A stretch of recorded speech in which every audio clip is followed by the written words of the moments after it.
The great hall of the Galactic Assembly glittered with light from hundreds of alien worlds. Floating platforms carried diplomats of every shape and size, towering insectoids with crystal-like eyes, amphibians with shimmering blue skin, and avian beings with feathers that glowed faintly in the air. They had gathered on Valeth Prime, a station so vast it could hold a small moon inside its shell. At the center of the hall, a single human stood. Captain Aaron Holt, Earth's chosen ambassador, wore the dark blue uniform of the Terran Space Command. Compared to the other species, he looked small and plain. His hair was neatly combed, his face calm, and his stance steady. But in this place, among civilizations that had ruled the stars for millions of years, he was treated like an amusing child trying to join the adults' table. From the second he entered, the whispers began. Only 80 years in space. Barely.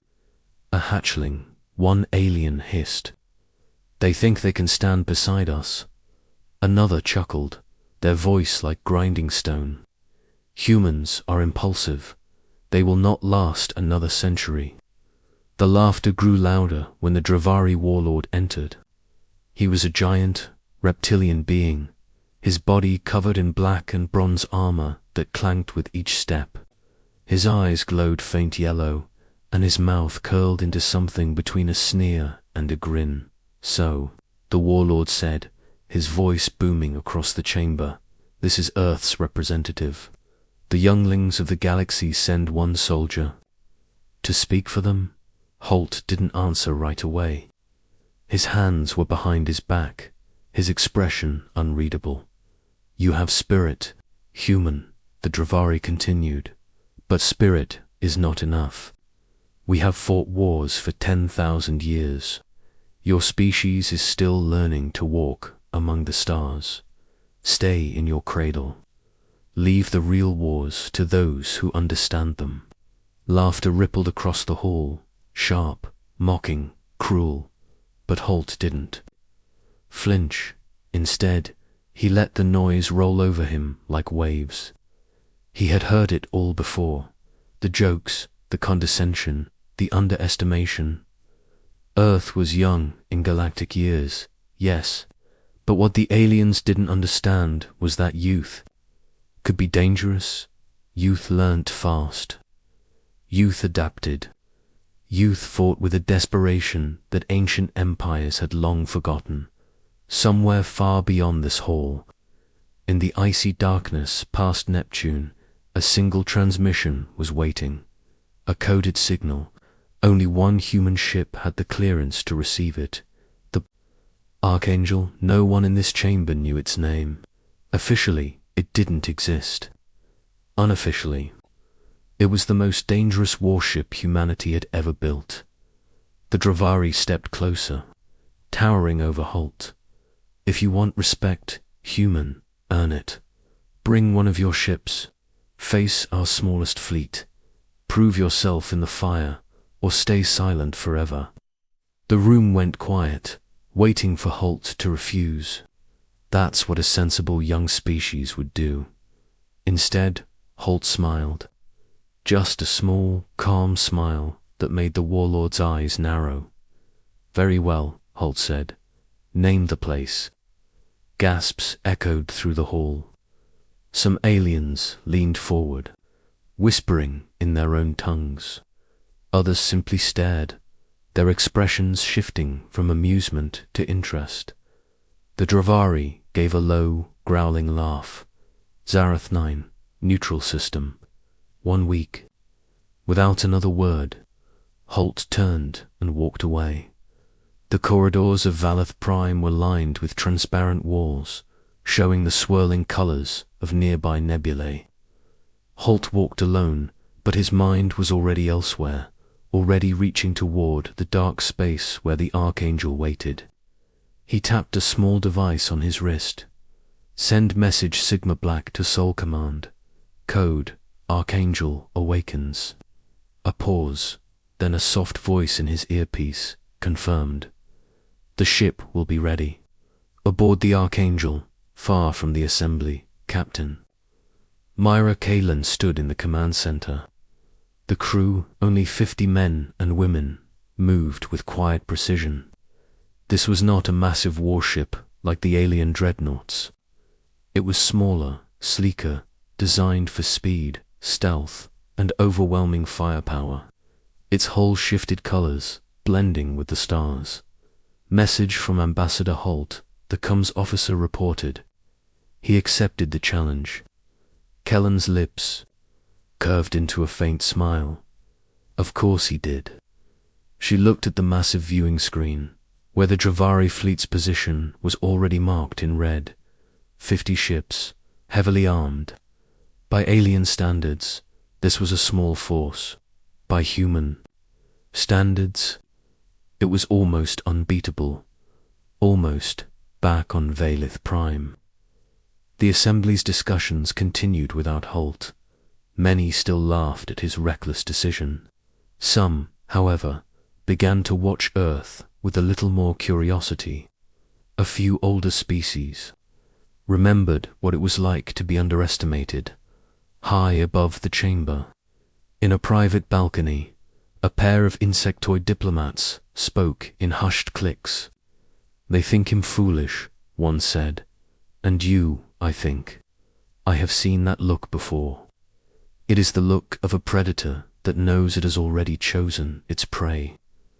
The Dravari warlord prepared for his battle of honor with smug confidence. In his mind, the fight would be over in minutes. The human ship torn apart, Earth humiliated, and the galaxy reminded of its place. But far away, in the black between stars, the Archangel's engines began to hum. The ship's AI, EOS, came online, her voice echoing through the corridors. All systems green, weapons charged. Slipstream drive ready. Shall we hunt?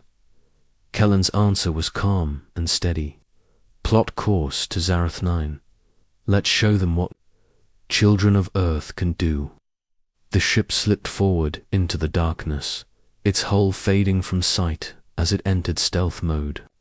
Out here, there was no laughter, no mocking, only the silence of space and the coming storm.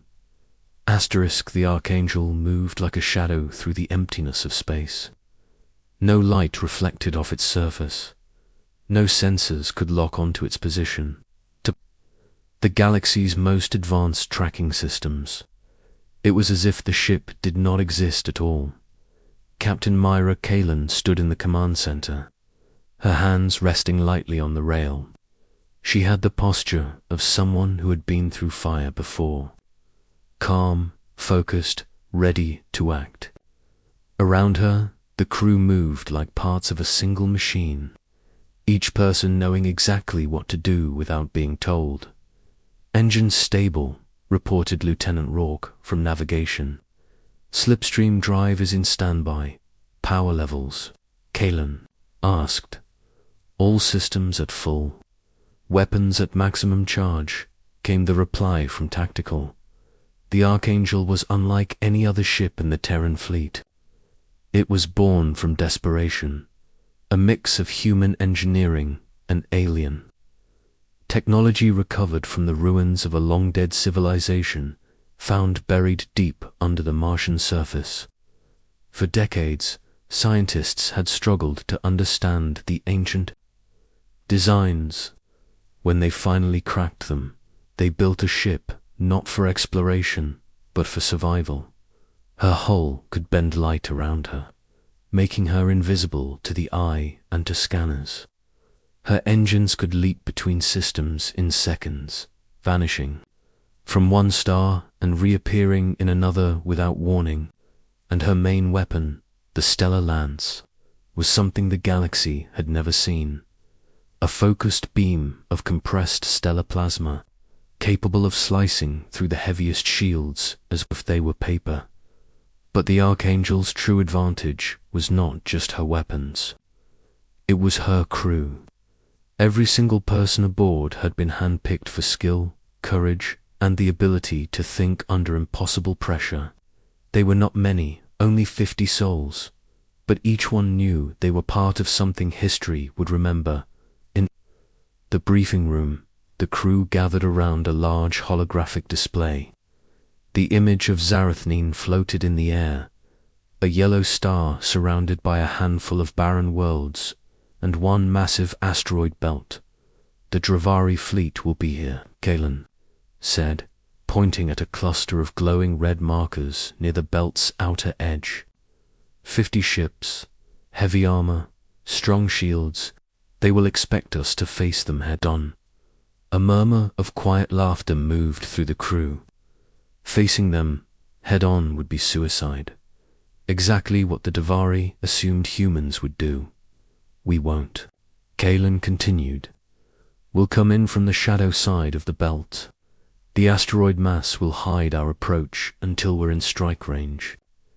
Lieutenant Rourke frowned. The belt is unstable, Captain. Drifting rocks, fast-moving debris. One hit at the wrong moment, and we could lose stealth. Kalen nodded. That's why we'll weave through manually. No autopilot. No AI control. Every turn will be ours.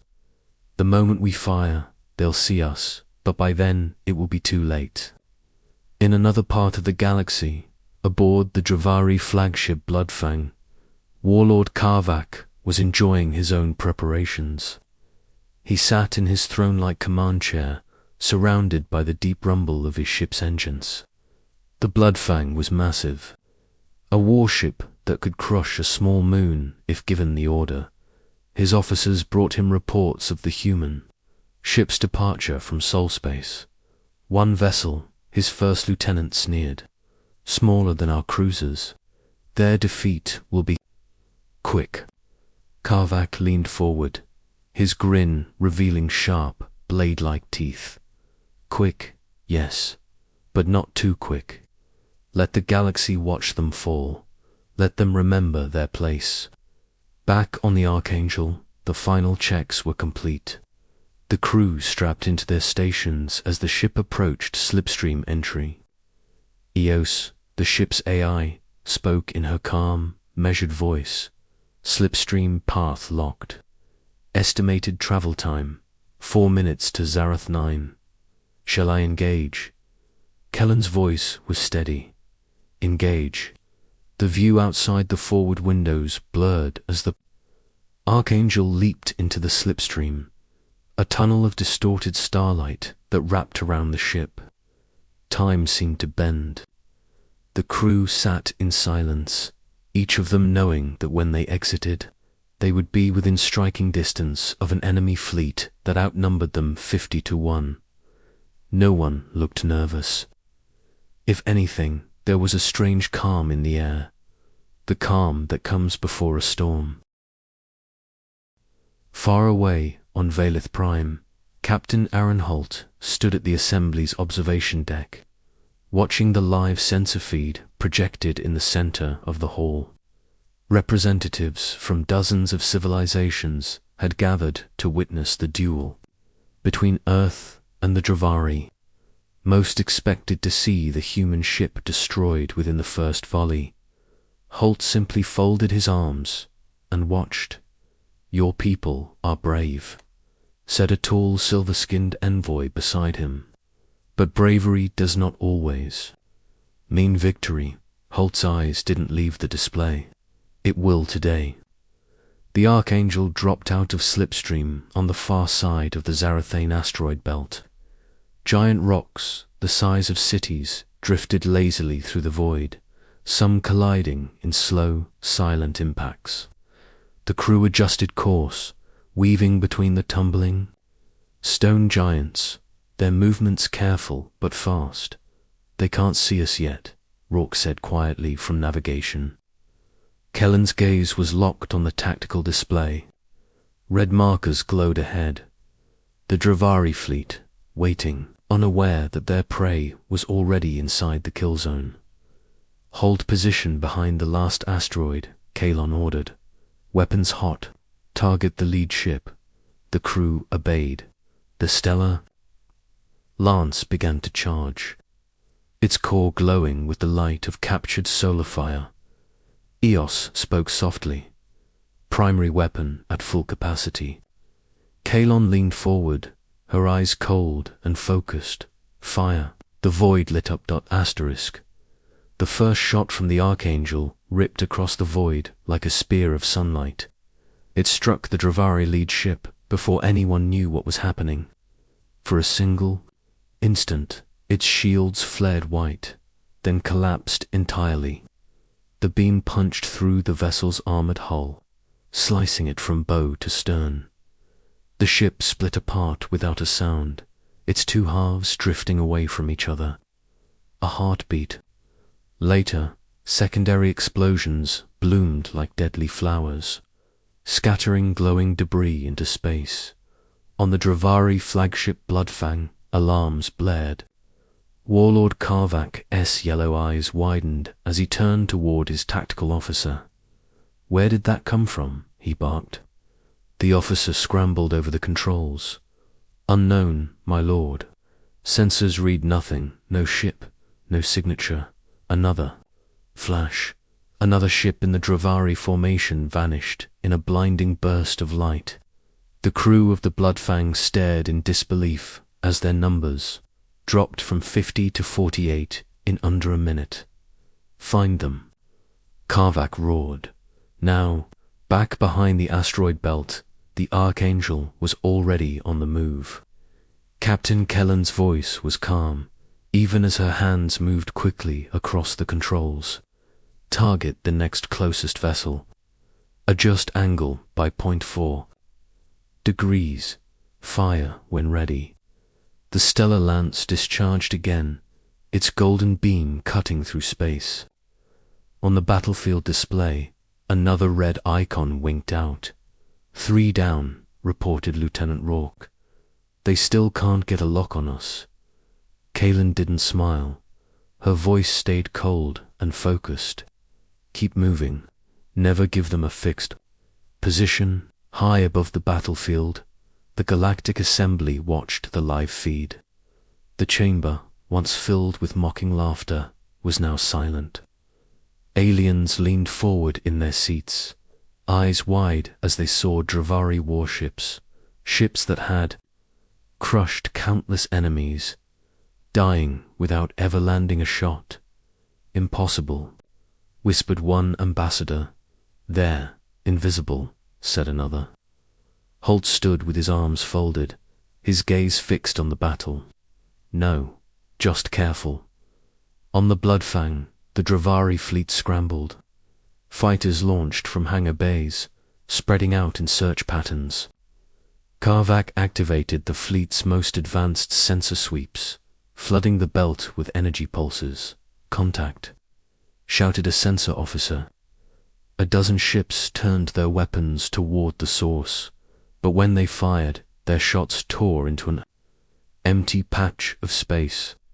The Archangel was already gone. From a new position on the opposite side of the belt, the Archangel struck again. A heavy cruiser exploded under the beam of the stellar lance, sending shockwaves through the surrounding debris. But now, the Dravari were starting to adapt. Small escort ships began pushing through the asteroid field, their weapons firing wildly, in an attempt to flush the humans out. "They're closing in," Rourke warned. Kellen's voice was still steady. "Good, let them." On the observation deck of the assembly, a murmur rose among the watching crowd. Some species had fought the Dravari before, and they knew what this meant. The humans weren't just holding their ground, they were luring the Dravari in. Holt could almost feel the shift in the room. The same ambassadors who had laughed at Earth now sat in silence, watching, waiting, wondering. Inside the asteroid belt, the battle reached its turning point. 2 Dravari escorts found the Archangel's trail. Their weapons lit up the darkness, forcing Kellen's ship into a tight maneuver between 2 massive rocks. "Shields holding," reported Tactical. "Minor scratches to the outer hull." Kellen's eyes flicked to the tactical display. Line up both targets. Fire sequentially. The stellar lance fired twice in rapid succession. Both enemy ships vanished, their wreckage tumbling silently into the void.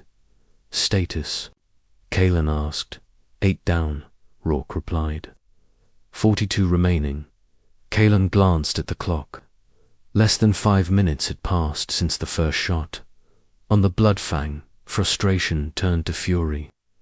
Karvak slammed his armored fist into the side of his chair, denting the metal. Activate the gravity imploder, he snarled. The bridge crew froze. The gravity imploder was a forbidden weapon banned in most of the galaxy for its ability to crush ships and stations into nothingness. But Karvak didn't care about rules. Moments later, the Bloodfang unleashed its weapon. A sphere of warped space expanded outward, pulling everything toward it with crushing force. Asteroids shattered. Smaller ships lost control, their hulls twisting under the pressure. On the Archangel, alarms screamed. The ship's inertial dampeners strained against the pull, and the view outside warped as the stars bent unnaturally.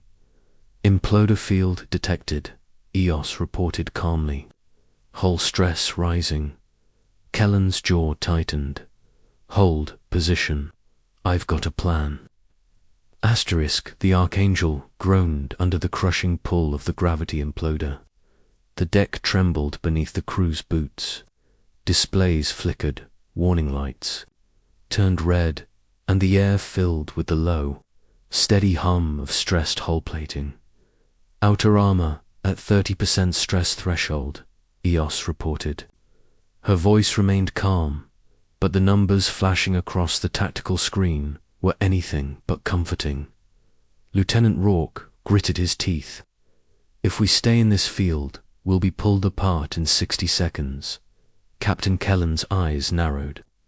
Not if we use it. The crew turned toward her.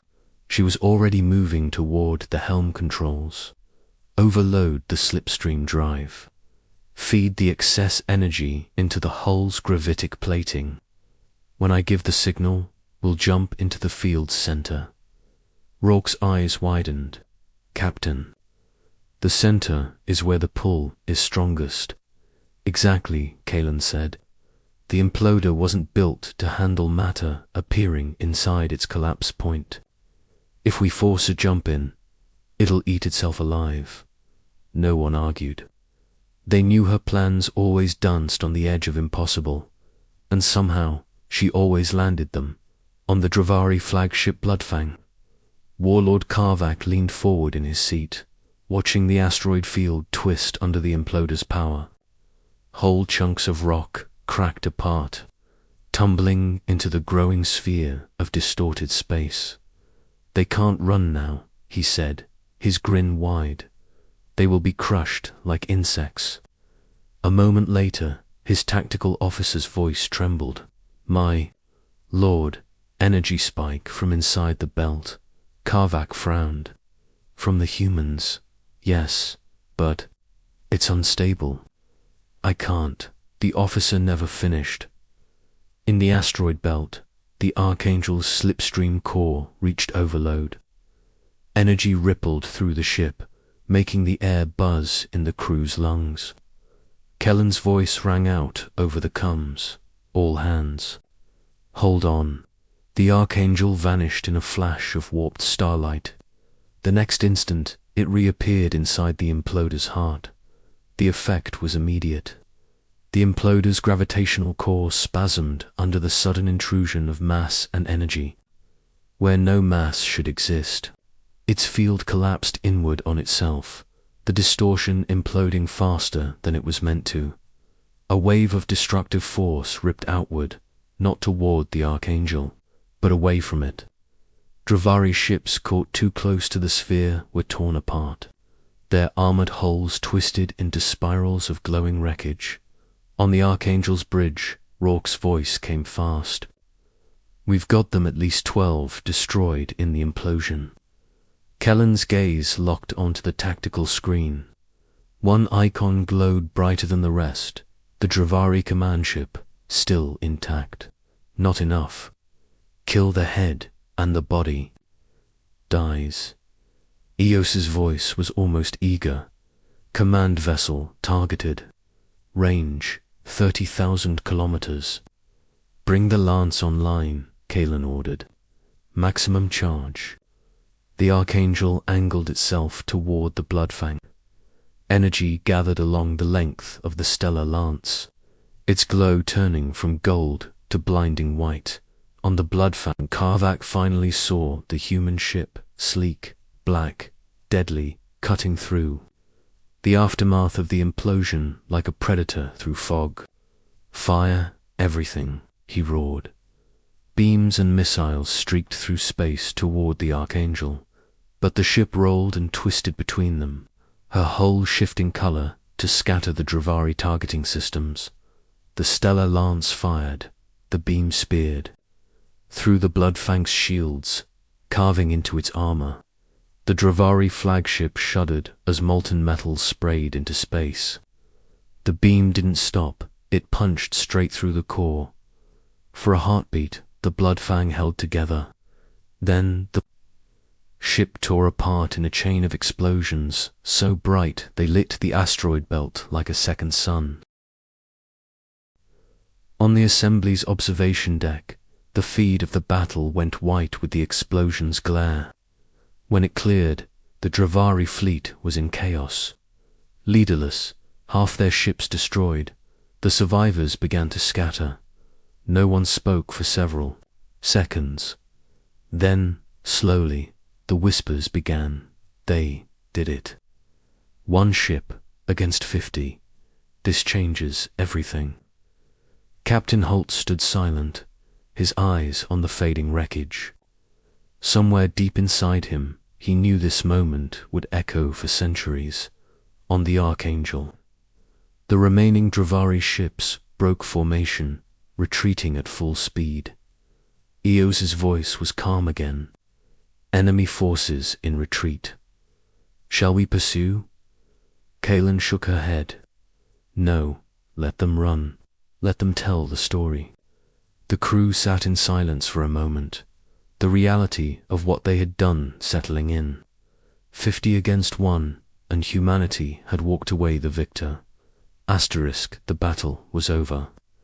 The asteroid belt floated in silence, lit only by the dying glow of wreckage. Drifting slowly apart. Shards of metal and fractured hulls spun like broken stars, reminders of a fleet that had once been feared across half the galaxy. The Archangel cruised quietly through the debris, her hull dark and cold, almost invisible. She bore a few scars, faint burns along the plating, small dents where asteroid fragments had struck, but she was alive. Her crew was alive. Captain Kalen stood at the forward viewport, watching the shattered remains of the Dravari flagship tumble into the void. No triumph showed on her face, only quiet certainty. They'll be telling this story for a long time, Rourke said from navigation. Kellen's eyes never left the wreckage. Good. Make sure they tell it right. Far away, in the glittering halls of the Galactic Assembly, the viewing feed ended with a final image. The lone human ship drifting, victorious among the ruins of the enemy fleet. The chamber was silent. The same alien voices that had mocked Earth hours before now had nothing to say. The Dravari representative's seat was empty, his fleet gone. His honor-shattered captain, Aaron Holt, stepped forward, his boots echoing on the polished floor. His gaze swept across the gathered leaders. When I stood here this morning, Holt began, his voice calm but carrying across the vast hall, you called us children. You said we were too young for your wars, too weak for your battles, too small to matter. He paused. The silence deepened. 1 ship, 50 enemies. We are still here. A ripple moved through the assembly. Some alien leaders looked away. Others studied Holt with new, calculating eyes.